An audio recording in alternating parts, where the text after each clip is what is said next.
All right, take two. Welcome back to my tiny kitchen. I am Quintana. I'm so glad to have you back. And this time, it's gonna make it to air. Air? I don't know. It's gonna make it to social media. Uh, this week's recipe that I tried to make and then deleted the video is really, really good, and it's kind of fun because it's something different. It's dessert, and it's my nephew's favorite dessert. It's called Healthy Snickers Pie, and I found this recipe on Pinterest, and it's by Liz Moody, and it is raw, it's vegan, it's grain and gluten-free and refined sugar-free, but most importantly, it's delicious. So let's get started. A couple of things before we actually get started. We're going to prepare the vessel that we're going to make it in. So you're going to get an 8-inch pie pan, pie baking dish, pie dish. I like to use an 8x8 baking dish. We're going to line that with parchment paper and set it aside, and make sure that your freezer has enough room for that 8-inch pie pan or 8x8 baking dish. And now let's get started for real. Okay, now the pie is actually made in 3 layers, and so we are going to go step by step, layer by layer, starting with the first layer, which is the crust. So here are the ingredients for our Snickers pie crust, healthy Snickers pie crust. Starting off, we have 5 tablespoons of cocoa, followed by 12 medjool dates that we are going to pit, because nobody likes biting into a pit, you know what I mean? Then 1/2 teaspoon of sea salt. Next, we have 1 cup of the nut of your choice. And the recipe suggested like maybe almonds or cashews or walnuts. Then the recipe said, or mix them all up. Go crazy. And so you know what I did? I mixed them all up because why not? So 1 cup of whatever nut you'd like to use for your crust. And finally, 1 teaspoon of vanilla extract. Okay, really quickly, I thought I would show you guys how I pit my dates. There is, sometimes you can see like a little hole or something where this little nub, sometimes if there's a nub on there, you can just flick it off. And then I just cut kind of straight down into the middle. It's pretty easy. Peel it open and you'll see the pit. Toss it aside and you have your date.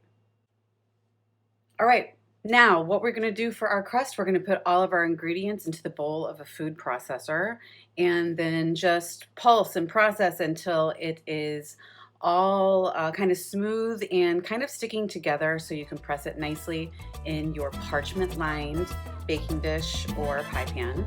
And so let's do that, because that's the fun part.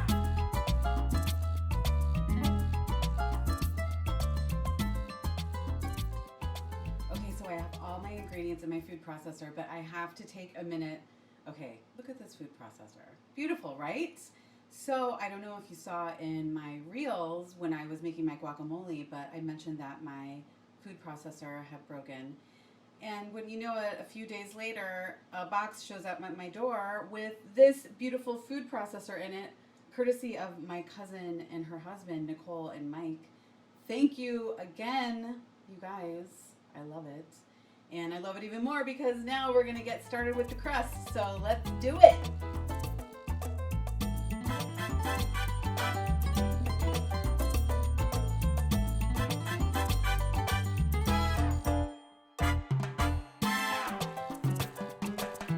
Okay, so now we're going to take our crust ingredients and dump them into, we're going to take it off the blade first. You can kind of see how it kind of sticks together.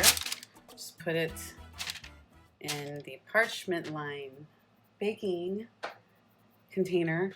And the best thing about this recipe is that you don't have to wash the food processor in between steps. Love that. So now let's get to pressing out our pie crust.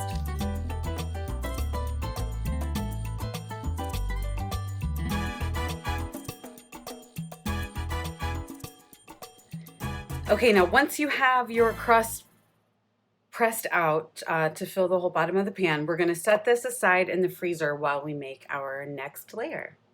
Moving on to our next layer, which is the caramel layer. We're going to use 10 dates, 10 medjool dates that we're obviously going to pit, and then we're going to soak them in boiling water for 10 minutes. So, just put them in a pot, cover them with water, soak them, bring them to a boil for 10 minutes, and then drain them. And then, moving on to our next ingredients. Here we have 3 teaspoons of coconut oil, or you can also use ghee, 3 teaspoons, followed by 2 teaspoons of vanilla extract, and finally 3 tablespoons of unsalted almond butter. You can use, I'm sure, any nut butter that you like. Yes, I said nut butter, get over it. But this is almond butter. It's delicious. 3 tablespoons. Now we're going to put all of our ingredients into the bowl of our blender, of our food processor. And remember when I said no need to clean? This is the fun part. I've got my boiled for 10 minutes dates, and it smells so good already. So we have our dates, then we have our coconut oil or ghee. Next, vanilla extract.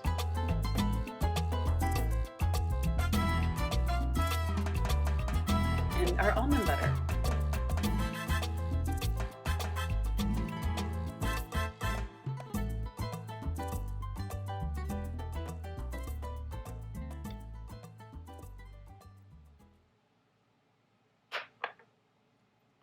Now let's process. Caramel layer, here we go.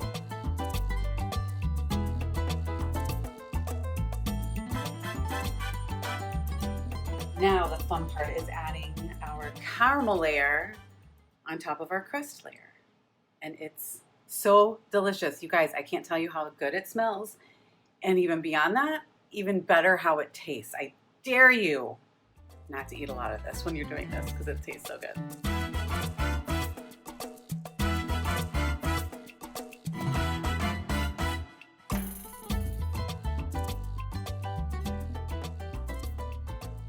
All right, into the freezer we go, and we prepare the 3rd layer next. All right, final layer, the nut butter mousse. And yes, it's called nut butter mousse. Get over it, like I said before. So here are the ingredients for the nut butter mousse. First, we're going to have 2 cans of full-fat coconut milk that you're going to want to refrigerate overnight. Next, we have 3/4 cup of any kind of nut butter you'd like. I used almond butter. You can use cashew butter, peanut butter, any kind of butter you like. 3/4 cup. Followed by 2 tablespoons of maple syrup, 1/2 teaspoon of vanilla extract, and then finally we're just going to use a pinch of sea salt. We're going to put it all, you guessed it, back in the food processor, so let's do that. Okay, so first we're going to add the stuff from the coconut milk, from the cans. When you put it in overnight, it like kind of hardens. I'll try to show you. See, you can see like, ooh, yummy. So we're going to scoop all that out and put it in the blender, put it in the food processor. Do that for both cans.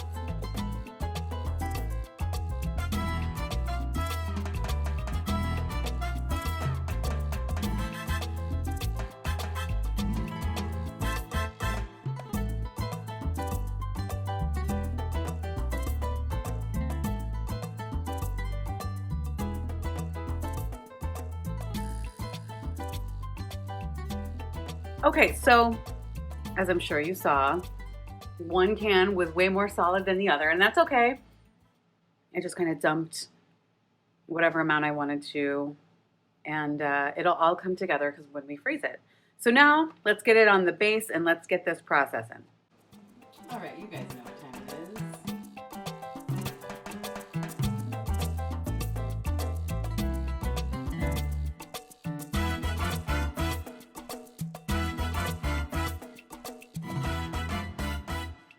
And now finally we get to add our final layer, the nut butter mousse. It's like so creamy and smooth.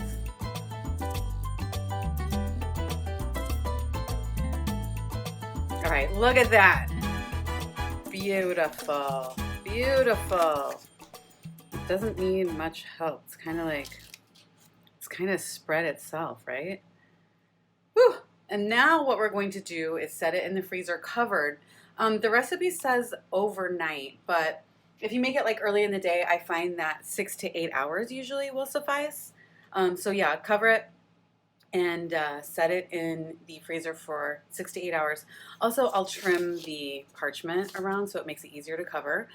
And pro tip for the leftover coconut water that's left over after you get the milk out, the solid out, it's great. It's a tip from Liz Moody's recipe, actually. It's great in a smoothie. So put it in a little container, refrigerate it, and use it in the smoothie. All right, so now I'm going to pop it in the freezer for 6 to 8 hours. All right, so our Snickers pie, healthy Snickers pie, has been sitting out for about an hour before we sliced into this. Look at that beautiful cut. Look how delicious it looks. And you guys know, now it's time for the taste test. This time brought to you by a very special guest. So let's get to tasting.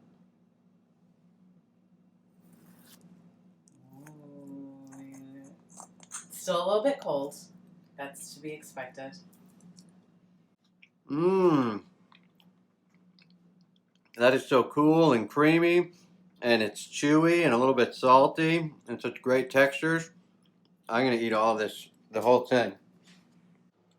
And there you have it, easy, healthy Snickers pie. Healthy, it's in the name, so it has to be, right?